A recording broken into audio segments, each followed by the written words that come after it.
Hello and welcome to the Washington Foreign Press Center. Today we have Mr. Kyle Kondik, Managing Editor of Sabato's Crystal Ball, the University of Virginia Center for Politics, authoritative, nonpartisan newsletter on American campaigns and elections.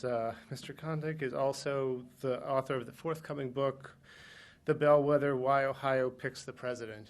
Without further ado, here is Mr. Kondik.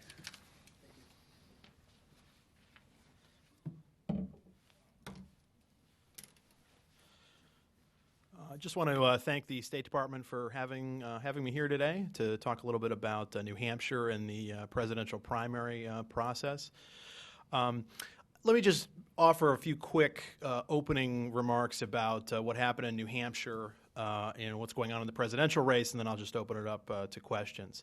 One of the big questions going into this primary season was whether Donald Trump could actualize the support that he had in polls. In Iowa, he did not do that, I think partially because Iowa is a caucus state and Trump's lack of a sophisticated voter turnout operation hurt him in that state, and he underperformed his polls. New Hampshire's the opposite. It's a state that not only has a very active electorate, it also allows undeclared independent voters to participate in either party primary. And I think that was helpful to both Trump and also to Bernie Sanders. And I don't think that Trump needed the kind of sophisticated ground game to do well in New Hampshire. And this time he actually outperformed his polls, although it's worth noting, you've probably all heard about the supposed crisis in the polling industry. The pre-election polls actually did pretty well in New Hampshire. Of course, there was a kind of a muddle for second through fifth place. And so, I think it's kind of an alarming moment for what you'd consider to be the Republican establishment, kind of the party leaders here in Washington, because the two candidates that they really don't like, Ted Cruz and Donald Trump, of course, are the winners of the first two primaries. The person that it seemed like the party leadership was coalescing around, Marco Rubio, had a disappointing performance. Of course, he started to sink after the last debate, although it's worth noting that Rubio was never really polling all that well in New Hampshire. And I think he also gets kind of unfairly put in that, quote, establishment camp along with candidates like, say, Jeb Bush and John Kasich.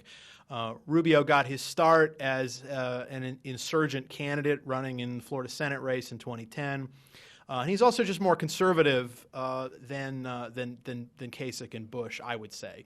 And so it's possible that the debate hurt Rubio, but it's also possible that New Hampshire wasn't really that good of a state for him to begin with. And so I think that there was kind of a rush to anoint Rubio after Iowa, even though he finished third but did better than expectations. And now there might be a rush to kind of push Rubio aside. And I don't think that's right either. He still strikes me as a top-tier candidate. But the next debate on Saturday is very important to him, and South Carolina on February 20th is also important. John Kasich had a good night, although a lot of people, including myself, compared him for months to John Huntsman, who ran as the most moderate candidate in 2012, got about 17% in New Hampshire and dropped out. Kasich actually didn't do as well as Huntsman did. They performed about the same. Kasich, I think, is going to end up with about 15 or 16 percentage points. So Kasich was still good enough for second, but he now faces questions about where he goes after New Hampshire because he was designing his campaign for this state that is generally more moderate than many of the other Republican primary states. And now he has to go to South Carolina and Nevada, where his message may not be received quite as well. At certain points last night, I think other people who analyze presidential elections, report on them, seem to be suggesting that Jeb Bush had a stronger night. I think it's important to remember that Bush spent by far the most money in New Hampshire, about $35 million. He finished about the same as Ted Cruz. Cruz spent less than $1 million in New Hampshire. So Bush is spending a ton of money between him and his super PAC, and he really doesn't have a whole lot to show for it. Let me switch to the Democrats real quickly, and then I'll open it up to questions. So for months, it seemed as though Bernie Sanders might do well in both Iowa and New Hampshire because the states have such high white populations. There are very few non-white voters in both Iowa and New Hampshire. And also, these are states with more liberal Democratic electorates, and that's the sweet spot for Bernie Sanders' support, is doing well amongst white liberals. The calendar now turns to Nevada on February 20th and South Carolina on February 27th. Nevada is going to have minority participation in that caucus of probably a third or better. In 2008, the exit polls said, I believe it was about 35%, which might actually be higher this time. And South Carolina is going to have a majority African-American electorate. Clinton retains big leads in national polls among particularly African-American voters, but also Hispanic voters. So that's good for Clinton going forward here. I don't know if the calendar was particularly well set up for her, with Iowa and New Hampshire being the first contests. But she should be able to bounce back in Nevada and South Carolina. But you never know how the general public will react to what they saw in New Hampshire, which was that Bernie Sanders, a person that they really didn't know until this election cycle started, beat Hillary Clinton, who is a legendary figure in American politics, by 20 points. And I think to a lot of people, that'll be a fairly striking result, and maybe that has the potential to move some numbers. Additionally, Clinton has shown some weakness amongst voters who supported her in 2008. For instance, part of the base of her coalition in 2008 were white working class voters. And really, Clinton did not do particularly well in white working class parts of New Hampshire.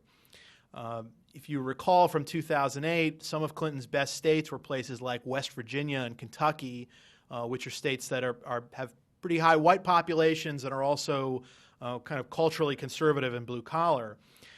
It'll be interesting to see if Sanders could actually do well in some states like West Virginia and Kentucky going forward.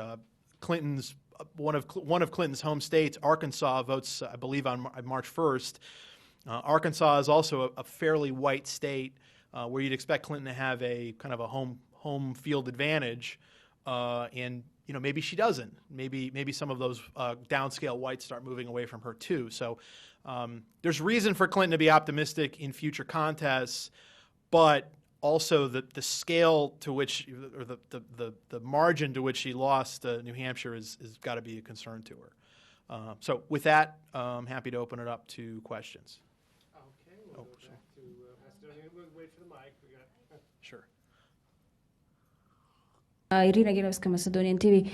Do you think that after New Hampshire it's too early to have an assessment which candidate in the Republican Party will drop out, or whether they will wait for Nevada and South Carolina?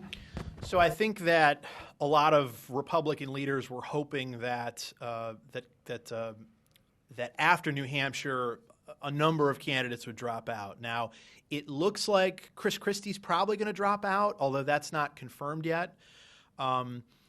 But certainly John Kasich's not going to drop out after finishing in second. It doesn't look like Jeb Bush is going to drop out, at least at the moment. And so there's no reason for Rubio, Cruz, or Trump to leave either.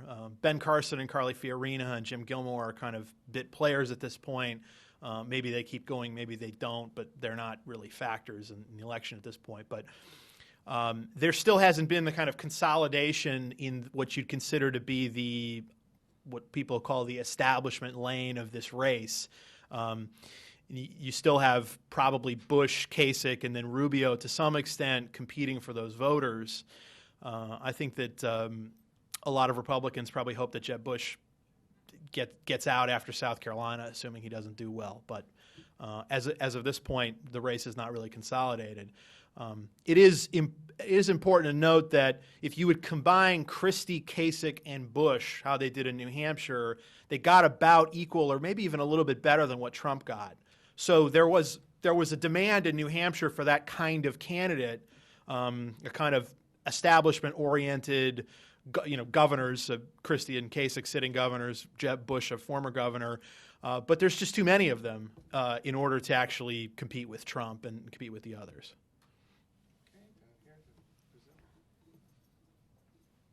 Hi, Cláudia Trevisan from the Brazilian newspaper Estado de São Paulo.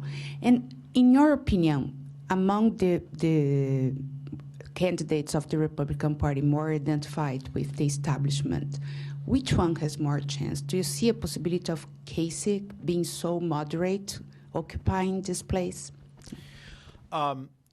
So I think a lot of people thought that Rubio would just sort of be kind of in the middle of the Republican Party and forced to choose amongst, say, Rubio, Cruz, and Trump, the people to the voters to Rubio's left and the leaders to Rubio's left would just go to him. And I think that's still a possibility.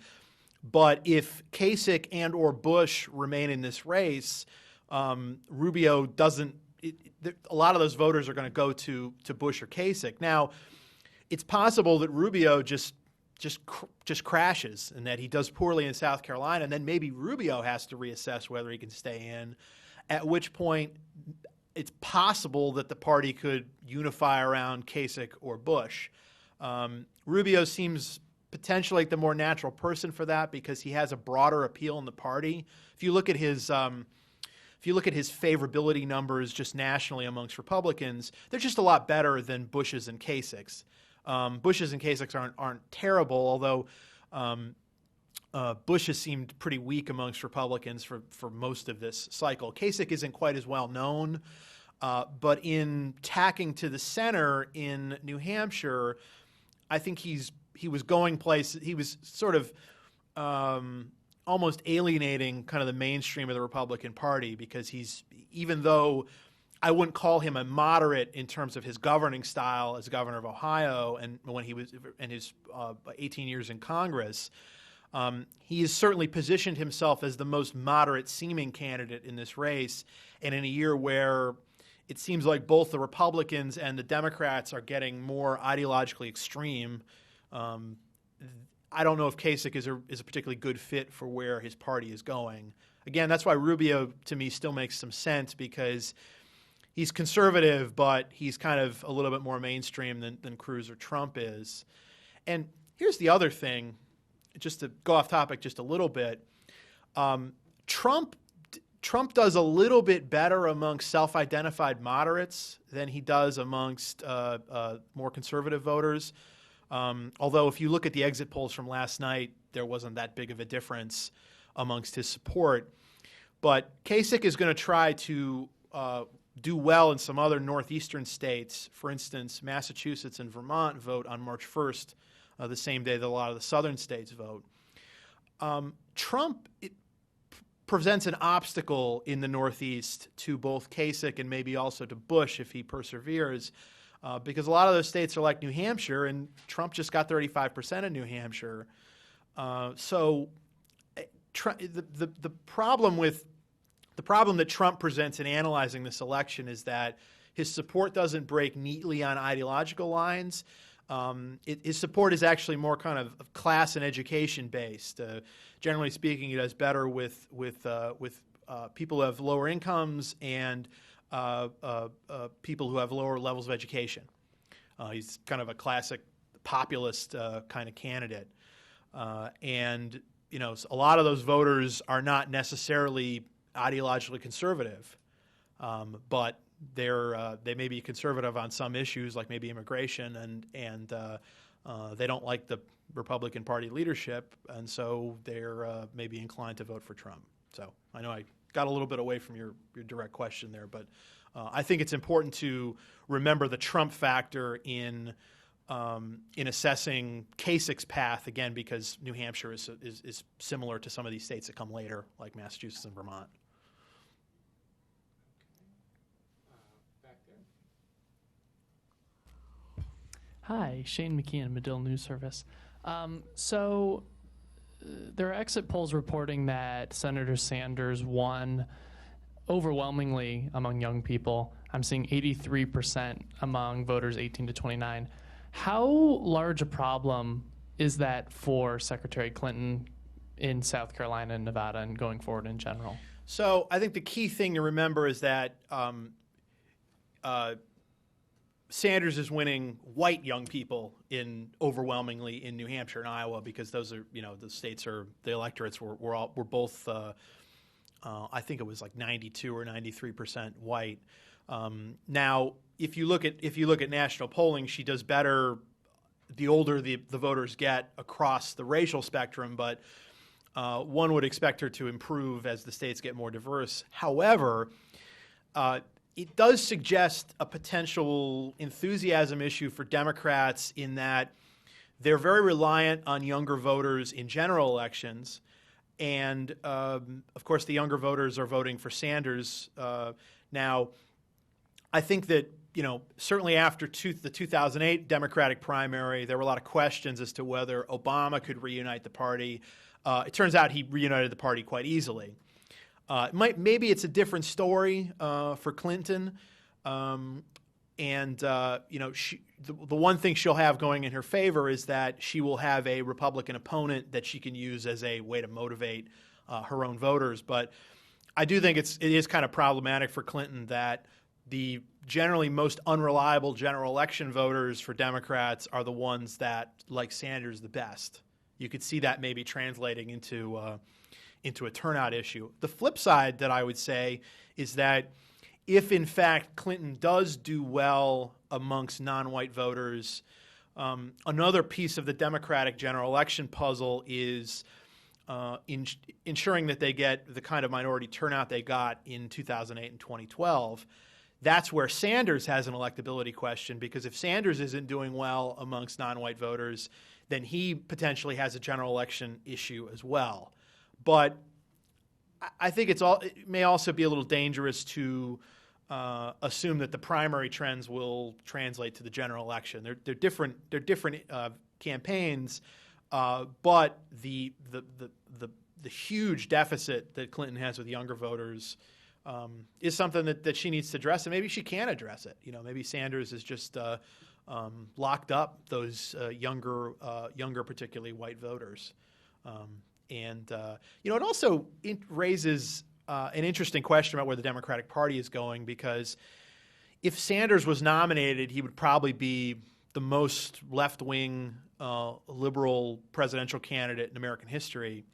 And we always talk about the Republicans becoming more conservative, which the party certainly is, but the Democrats are becoming more uniformly liberal too, and maybe future Democratic presidential candidates will look more like Sanders than look like Clinton, even if Clinton does in fact win this nomination, which I still think she probably will.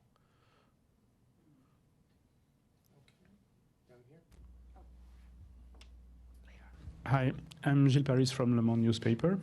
How do you explain the obstacles that Mr. Sanders is facing among minorities? Is it ideology-based? Is it because he's not very well known?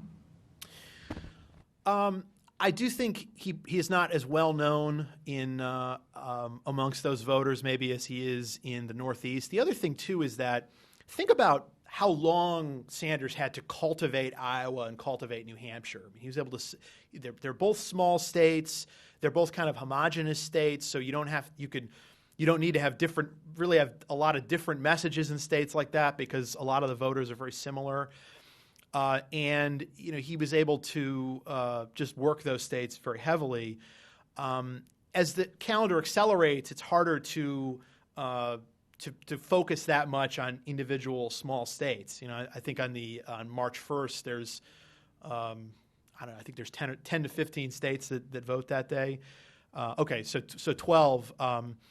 Sanders won't be able to cultivate those places. And I also think that and I think this was actually true in 2008 too, is that Clinton came into both of those elections as better-known candidate, and also she started off with big leads. I think for many voters, she was almost like the default candidate. It's like if the other candidates have to Clinton just has to keep people in her camp, whereas the other candidates have to kind of convince the Clinton voters to come over to them. And I think that's probably true in this election as well, and that Sanders doesn't have the obvious appeal to non-white voters that Obama did. So I think you could also make the case that I haven't looked at the exit polling enough to kind of confirm this, but I just wonder if maybe some of the white voters in some of these small rural states just are more ideologically driven than black voters in the Democratic Party. Another thing is that you would expect whites in South Carolina, in particular, probably be a little bit more conservative than Iowa and New Hampshire. Again, the whole party's kind of moving to the left, but still the South is just culturally just a different kind of region than the Northeast or even the Midwest. So I know that was kind of a meandering question, or meandering answer. But I think those are maybe some of the factors going on with Sanders.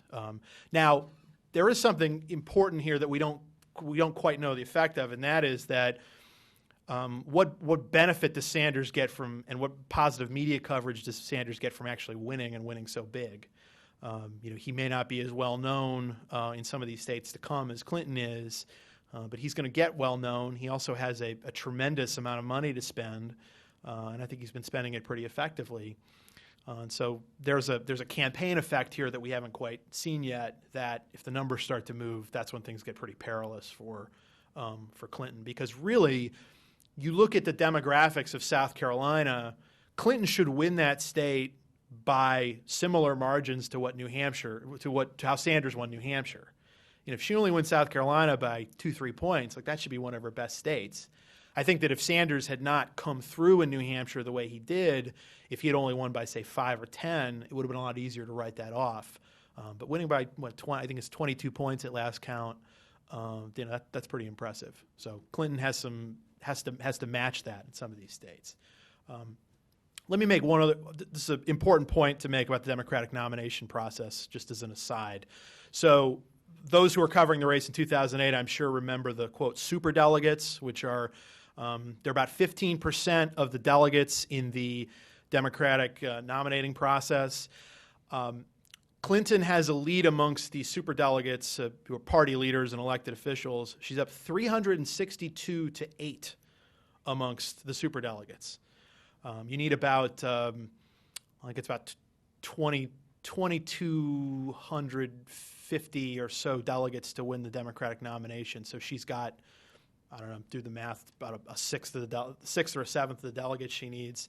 Now, these delegates can move as much as they want. If you'll recall, in 2008, a lot of them started to switch to Obama when Obama became viable. But these are party leaders, people who don't think Sanders is electable generally. They're probably going to stick with Clinton unless she gets indicted, which is a possibility given the FBI investigation into her use of private email, or if something else happens. But Clinton starts with a lead in the delegates, and the way the delegates are apportioned on the Democratic side is proportional.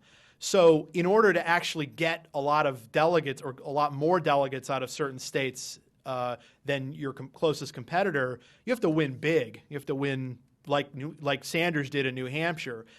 In order to make up the deficit he has in the superdelegates, he can't just be winning states 50-50. He needs to be winning states 65-35 to make up that superdelegate deficit. So, we talk about the demographics of Iowa and New Hampshire being favorable to Sanders, and then maybe not so much the states that come later. One of the other big issues for Sanders is the fact that the party leadership has an actual voice in the nomination process through these superdelegates, and he's getting killed amongst the superdelegates by Clinton. So that's a big factor too. Okay, back there, then down here. Yeah, hi. My name is Lauri Tankler, Estonian Public Broadcasting TV. I wanted to ask you to go back to the Republican race in New Hampshire and the fact that Donald Trump actually got the turnout without having a strong ground game.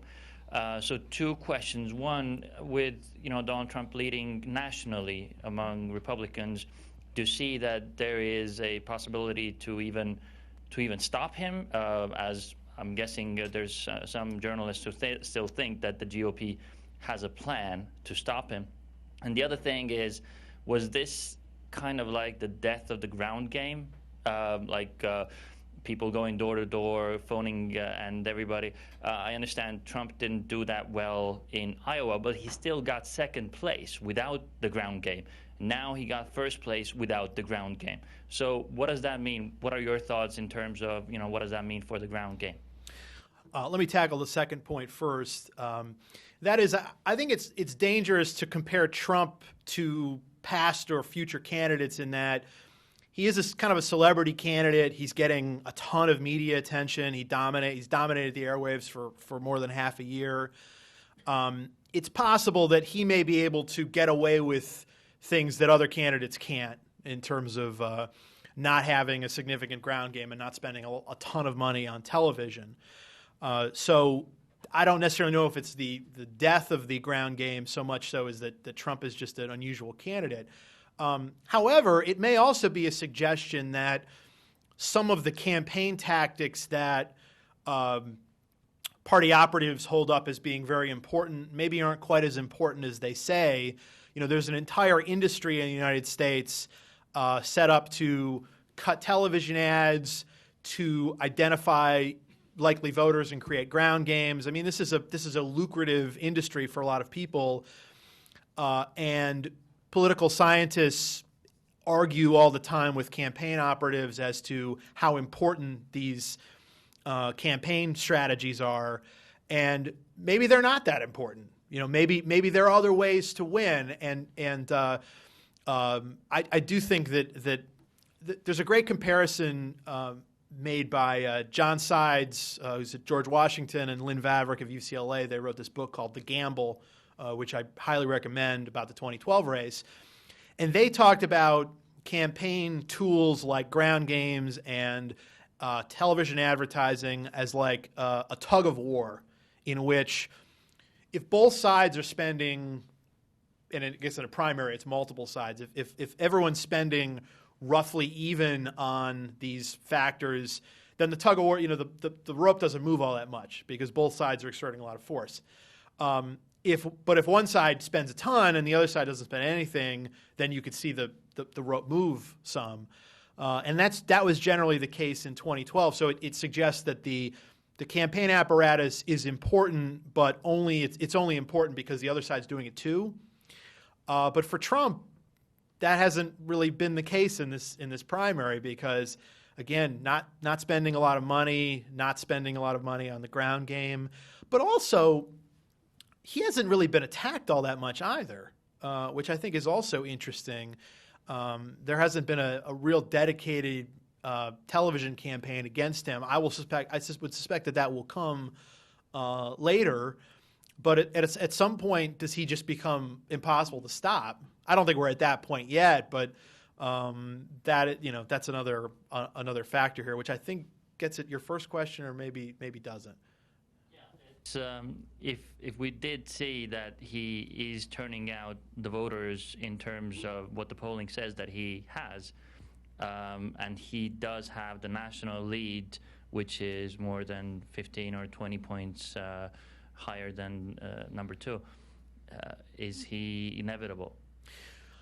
So he got about 35% in New Hampshire. We'll see how he does in South Carolina. I think that Trump really I think he really needs to go to the convention with a majority of the delegates in order to win, because I think if the convention ends up being contested, as in no one has enough delegates to actually win the nomination, Trump doesn't seem like the kind of person who would come out of a convention like that.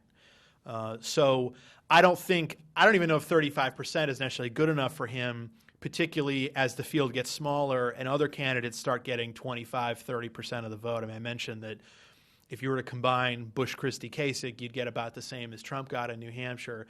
Now, that assumes that Trump doesn't have room to grow. Maybe he does. I'm still skeptical of that, because I do, his numbers in the GOP are they're good. They're a lot better than when he got into the race, but I think there's still a pretty significant part of the party and also the voters that don't want him to be the nominee. It's just that those voters can't coalesce around anyone at this point. But if Trump starts getting 40, 45% in some of these races, then yeah, he could win the nomination for sure.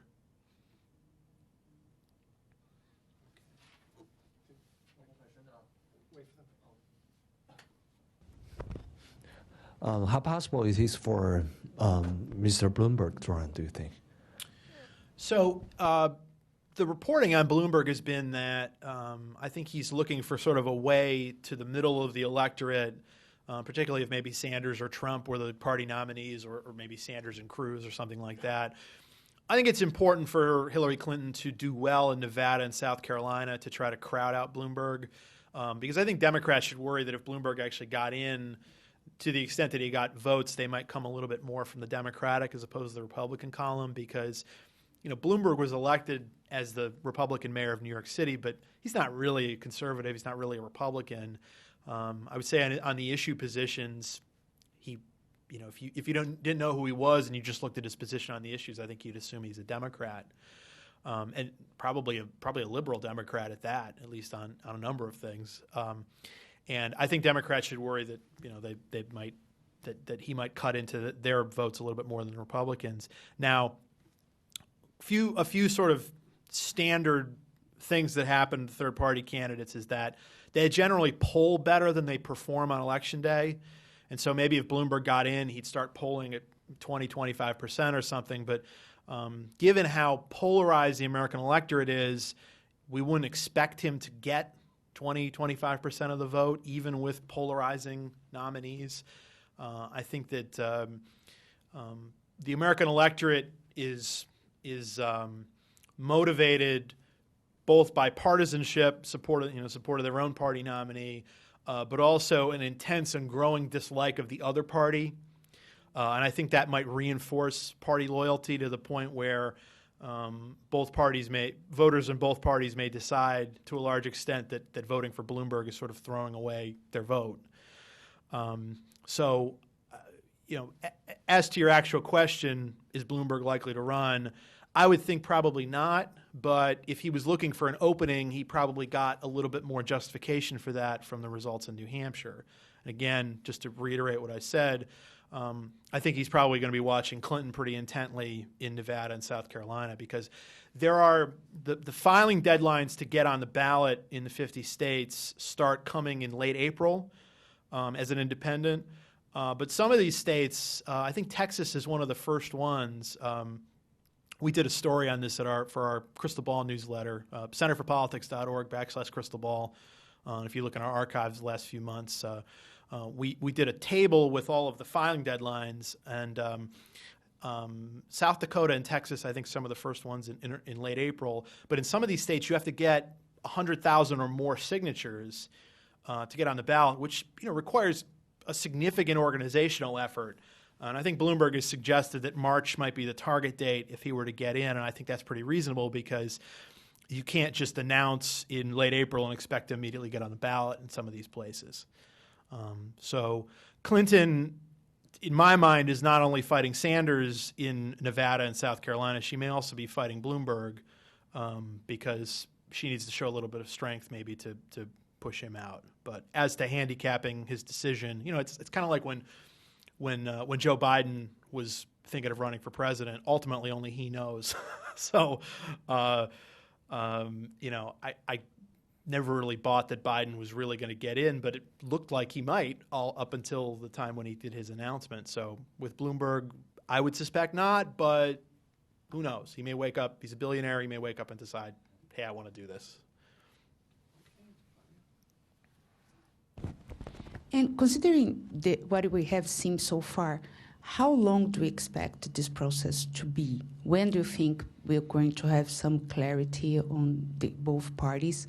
And when was the last time you saw what seems to be likely a very long primary process? So in 2008, the primary process technically went all the way, not to the convention, but through all the states. However, it was clear for months before June that Obama had the inside track to be the nominee, even as Clinton was winning 2/3 of the vote in West Virginia and Kentucky. But the problem for Democrats is that or for the second place person on the Democratic side is that the delegates are awarded proportionally, and so it's so hard to really make up ground. That's why really all Clinton needs to do is essentially play even for the rest of the process, and she'll win because of the superdelegates. So, you know, the Democratic race could go until June again. It's just that it may effectively be over in early March if Clinton, say, does really well on that Super Tuesday in March in the South. She may build a little bit of a delegate lead and reassure the superdelegates, which is probably good enough, in which case she would just be in this long slog with Sanders, losing some states, but the ultimate outcome wouldn't necessarily be in doubt. But the other thing hanging over this race is that there's the question of the emails for Clinton, which I don't think you can just totally discount. And if something were to happen that forced her from the race, then it becomes very difficult to handicap, because you could still see Joe Biden or someone else get in and try to deny Sanders a majority at the convention, in which case maybe Biden could be nominated at the convention. Again, this is all super hypothetical, but it's just something you have to keep in the back of your mind, even if you look at the Democratic race and say, oh, well, Clinton's probably going to be the nominee still. So the answer on the Democratic side is that we may have a good idea here pretty soon who the nominee is going to be, but the process could still go for a very long time. On the Republican side, the process does go through the start of June, and one of the most important states, or the biggest state, California, votes on the first Tuesday in June. I think June 5th or June 7th. I forget the exact date, but. So that's a prize waiting at the end if the votes continue to go on. However, about 75% of the delegates will be decided by April, by early April, which is also when Mitt Romney kind of officially won the nomination last time. So we may have a good sense of things by the end of March, I think. But Trump is such a non-traditional potential nominee, so is Cruz actually, that it's going to be hard for the other candidates are not going to want to surrender to one of them, nor is the party leadership going to want, say, Rubio, Bush, or Kasich, or whoever's left to surrender. And so even if Trump or Cruz built a delegate lead, I think some of the other candidates might think, well, if I can just stay in this race and deny them a majority of the delegates, then maybe I could win at the convention. So, it was different in 2012 and really 2008 as well, because John McCain and Mitt Romney, despite having some troubles during the nomination process, were certainly acceptable to the party leadership, and the other candidates who were competing with them, A, recognized that they weren't going to win, and B, I think also felt comfortable surrendering to candidates like McCain and Romney because they were mainstream, traditional kinds of potential nominees. The mere fact that Cruz or Trump could be the front runners may motivate other candidates to stay in, because there's going to be a big part of the party who doesn't want them to be the nominees. So I guess what I'm suggesting is that the Democratic race could go for a very long time, even if we have a sense as to who's going to win it. And there's some signs that the Republican race may go very, very long as well. But there are a lot of delegates that are won in March, so we may have a good sense of it by the end of March. A quick follow-up on this question. Technically, until when are you able to enter the race? You were mentioning Joe Biden. So it depends on a lot of different states. They have different filing deadlines. We have happy to send you the list if you'd like. But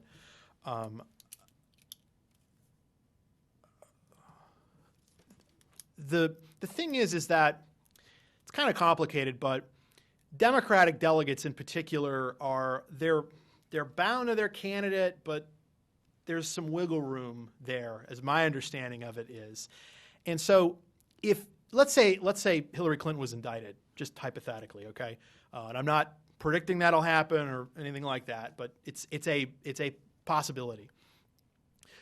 Her delegates would have to go somewhere, and couldn't they maybe just, instead of going to Sanders, go to a late entering candidate, and then almost Clinton on a ballot line in some state where Biden couldn't get on could almost be like a proxy vote for Biden. And all Biden would have to do is, he might not be able to win the necessary amount of delegates, but if he could get enough through write-in campaigns, through co-opting Clinton delegates, through the super delegates, almost all of which would switch not from Clinton to Sanders, but from Clinton to Biden, then he could potentially build up enough power to stop Sanders at the convention, at which case the convention could swing to Biden. So, again, not something I'm predicting, but there are ways around the rules and the filing deadlines, I think. I think that the rules, particularly on the Democratic side, are to me a little squishy. Okay, we'll take a question from New York. Please go ahead. Hi, Anya Nussbaum for France Television. You said that the next Republican debate will be seminal for Rubio, and at the same time that Rubio did not do well yesterday because anyways he was never so popular in New Hampshire. So in the end, what do you think is the importance of these debates on the electorate, and do we have data that shows how important they are? And second question, just could you tell us a bit more about the super delegates? Who are they in both parties? Thank you. Sure. I saw some exit polling information yesterday that seemed to suggest that Rubio, that people who decided late did not necessarily, that Rubio didn't really do worse among late deciders than people who decided earlier, which suggests that maybe the debate wasn't as significant as we think. But it's also possible that Rubio had room to grow that didn't materialize because of his poor debate. I do think the debate is pretty important for Rubio. I think less so to reassure the voting public as to reassure the Republican Party leadership, which I think wants to move to him, and we've seen some members of Congress endorse Rubio. But he just needs to build a little bit of, I think, positive news coverage in order to do well in South Carolina. I mean, part of what happens to these candidates is that something bad happens at the debate, and then it compounds because the press develops a narrative about it, and then you're just getting a barrage of negative coverage.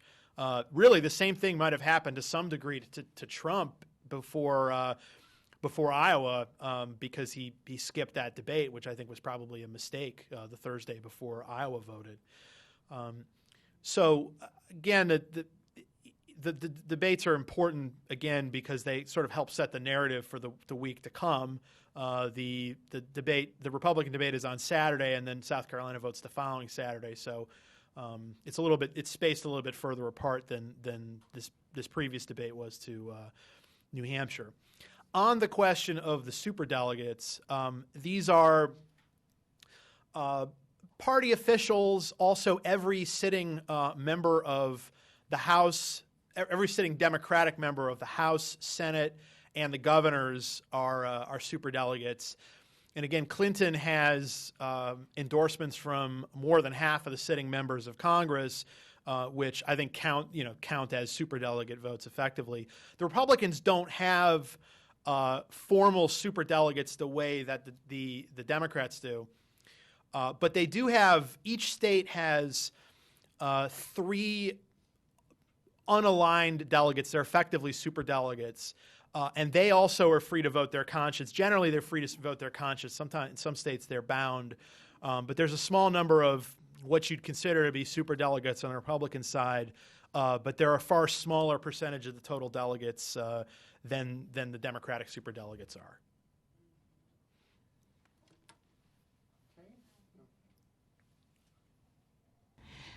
Could you compare, what are the driving forces behind Trump and Sanders? Do you see them as the kind of the same phenomenon in the extreme opposers of the ideological spectrum?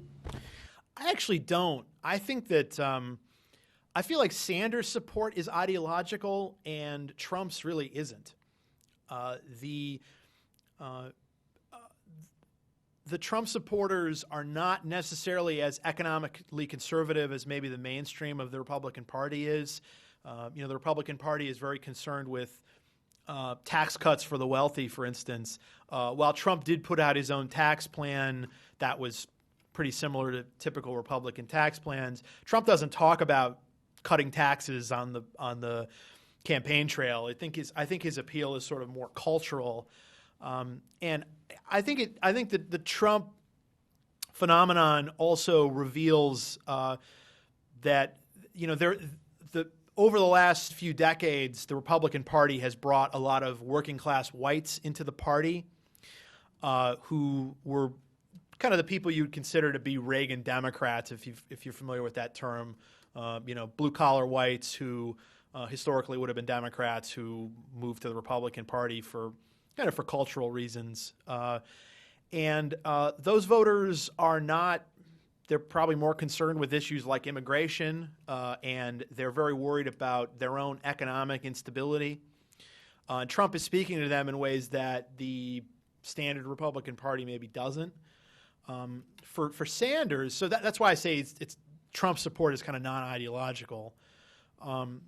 The Sanders piece of it, I think, is more ideological in that he is making actual policy proposals that are more liberal than what Clinton is making.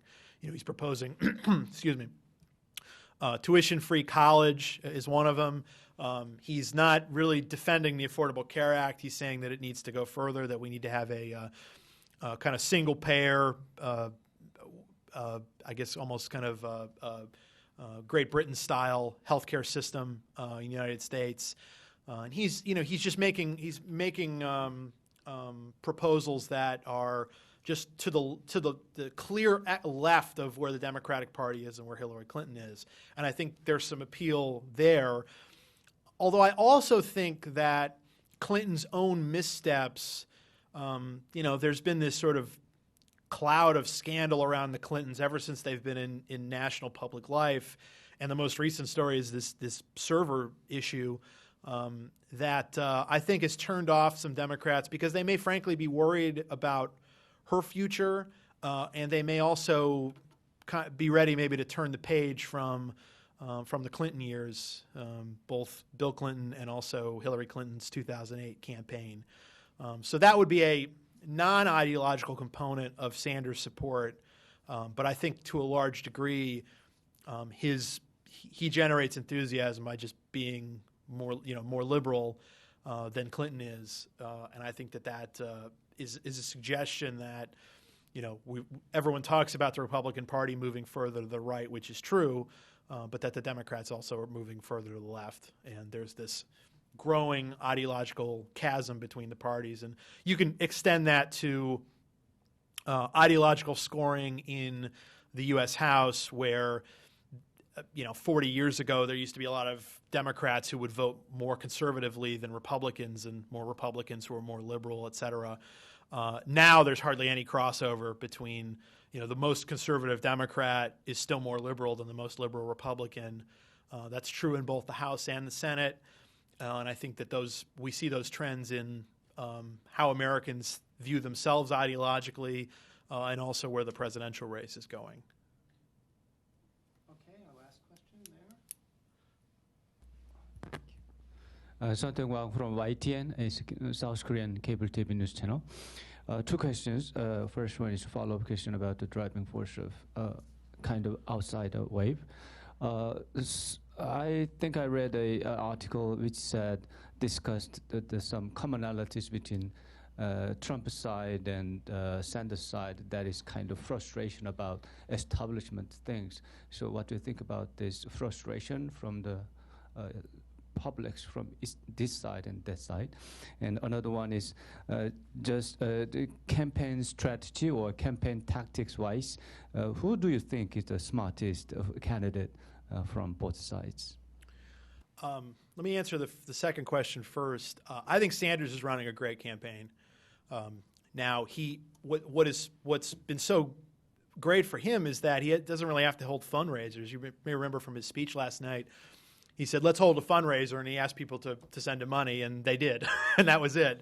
And that kind of enthusiasm and grassroots fundraising network is just something that's very hard to replicate. It's very much like Obama 2008. And I don't think Sanders is as talented of a candidate as Obama 2008, but certainly the grassroots enthusiasm is very similar. And I also think that Sanders has run some of the best ads we've seen in order to sort of, he talks about, Sanders' campaign is not necessarily a candidate-centric campaign. It's about a movement, and that's a lot of his ads talk about that. The one that's called America I think that's the one with the Simon and Garfunkel song. It's a very positive message, and it makes the campaign something bigger than himself. And you have to give Trump a lot of credit too, even though his campaign is less nuts and bolts and more just him being on television a lot, and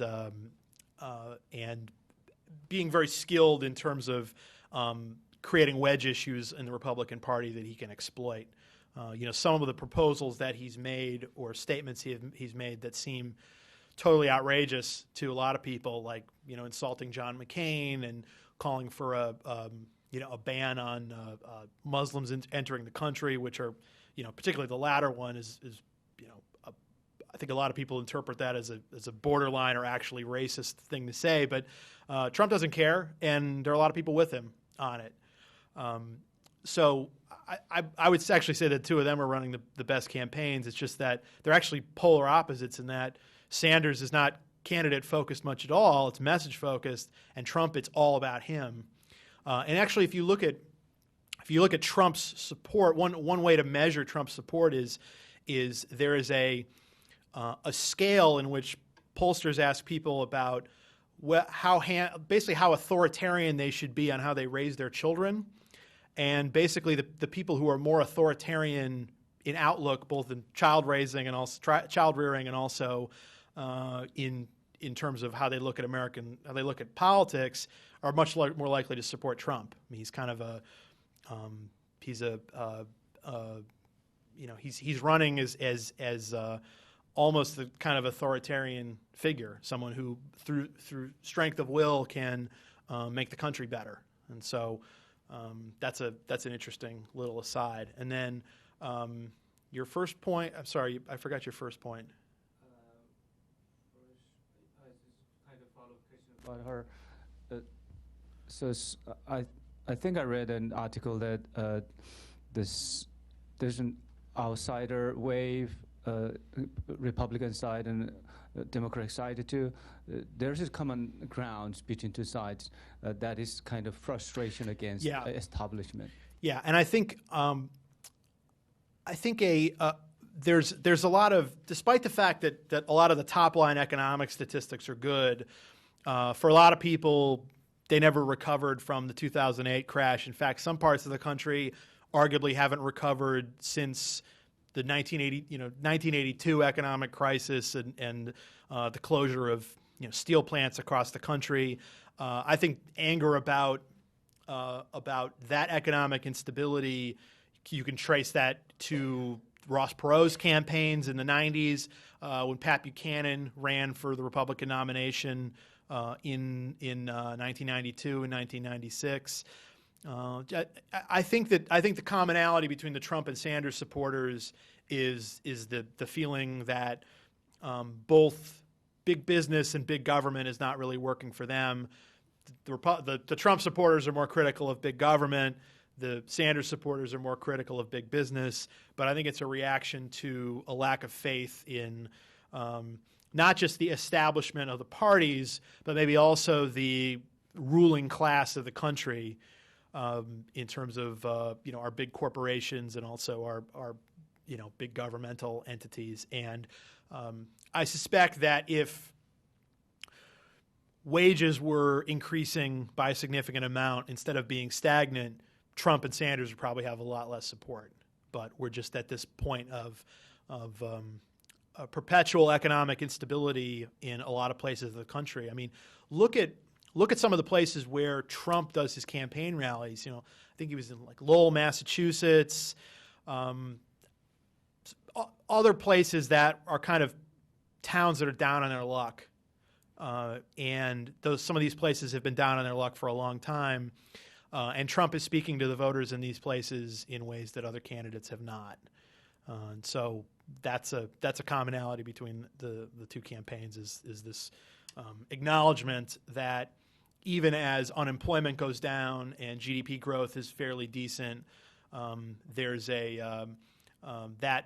that growth is not necessarily trickling down to people lower down on the educational scale and lower down on the income scale. Okay, if there are no further questions, this event is now concluded. I want to thank Mr. Kondik, and I want to thank our journalists. Thanks. I mentioned before that there were some charts and stuff that I had, so if you're interested in that stuff, just ask me and I'll send it to you.